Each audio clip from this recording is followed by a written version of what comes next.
ஆன்மீகத்தில் ஒரு அளப்பரிய சாதனைகளை புரிய, நிறைய தெய்வ கைங்கரியம் செய்ய, நிறைய கோவில்களுடைய வழிபாடுகளை மேற்கொள்ள அல்லது கோவில்களை கட்ட, இது போன்ற ஆன்மீகம் சம்பந்தமான விஷயங்களில் ஒரு பெரிய வளர்ச்சியை காண எந்த கிரகங்கள்லாம் வலிமையாக இருந்தால் சிறந்தது?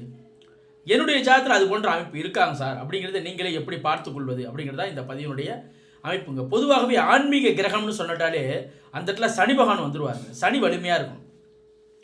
குரு சனி இந்த 2 கிரகத்தோடு இணைந்து கேது பகவான் அங்கே வந்து மெர்ஜ் ஆகும்போது, இணையும் போது கண்டிப்பாக ஆன்மீகத்தில் ஒரு மிகப்பெரிய வளர்ச்சியை அந்த ஜாதத்தில் கொடுத்துருங்க. நிறைய ஆன்மீகவாதியினுடைய ஜாதத்தை நீங்கள் சீர்தூக்கி பார்த்தீங்க அப்படின்னா எல்லாமே குரு சனி கேது இணைவு அதிகமாகவே இருக்கும்.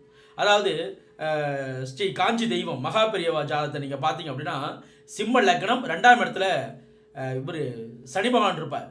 2ஆம் இடத்துல சனி பகவான் அமர்ந்து அந்த குருவினுடைய பார்வை, அதாவது 10ஆம் இடத்துல குருவினுடைய பார்வை சுக்கிரனுடைய பார்வை ஒரே இடத்துல கிடைக்கும்.